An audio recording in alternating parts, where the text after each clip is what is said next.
Kartik private company में sales manager था। उसके माता पिता, पत्नी मीरा, बहन राधा और 2 बच्चे हैं।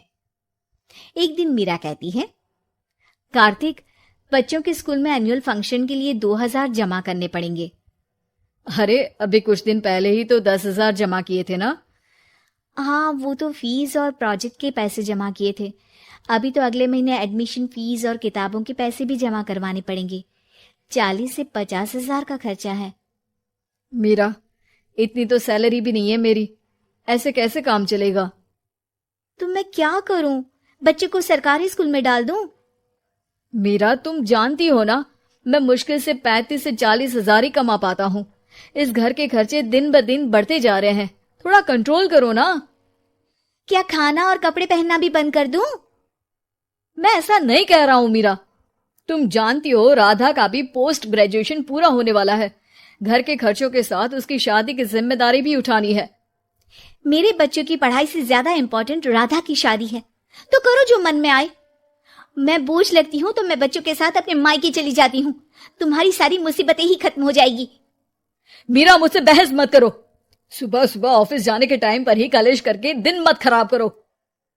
इतना बोलकर कार्तिक वहां से चला जाता है।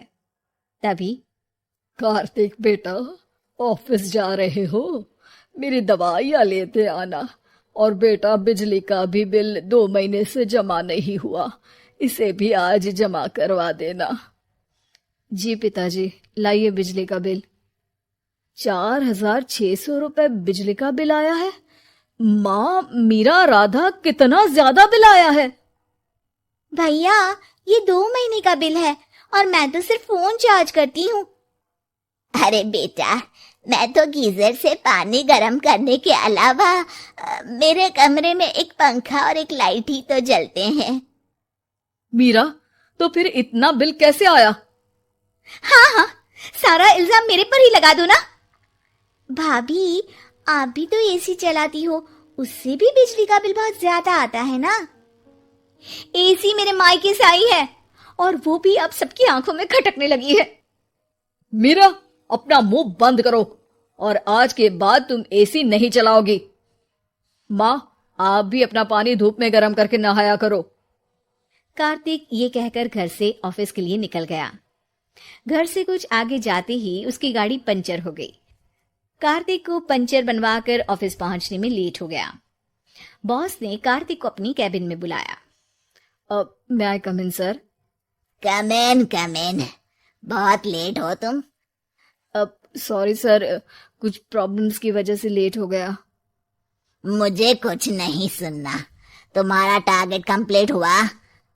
नो सर, अभी बाकी है। क्यों? सर, मार्केट में बहुत रिसेशन चल रहा है, बिजनेस कहीं से मिल नहीं पा रहा। मैं अपनी तरफ से पूरी कोशिश कर रहा हूँ सर। मुझे तुम्हारी कोशिश नहीं चाहिए, मुझे बिजनेस चाहिए। अगर तुमसे नहीं हो पा रहा है तो तुम रिजाइन कर सकते हो। अब नहीं सर, मुझे इस नौकरी की बहुत जरूरत है। मैं अपनी फैमिली का सिंगल अर्निंग पर्सन हूँ। मेरी जॉब चली गई तो मेरी फैमिली प्रॉब्लम में आ जाएगी सर। इसका ख्याल तुम्हें रखना चाहिए। जाओ यहाँ से, और बिना बिजनेस लाए मुझे तुम अपना मुंह मत दिखाना। कार्तिक बिजनेस की तलाश में इधर से उधर कड़ी धूप में सारा दिन भटकता रहता है और थका हारा जब शाम को घर आया। बेटा, मेरी दवाई ले आए और बिजली का बिल भर दिया? अब दवाई लाना भूल गया पिताजी, और बिजली का बिल जल्दी भर दूंगा। पर बेटा, याद से भर देना, वरना बिजली वाले बिजली काट कर चले जाएंगे। लीजिए पानी। बच्चों के एनुअल फंक्शन के लिए स्कूल में जमा करने वाले पैसे लेकर आए? अभी सैलरी नहीं आई है मेरा, और अकाउंट में ज्यादा पैसे भी नहीं बचे हैं।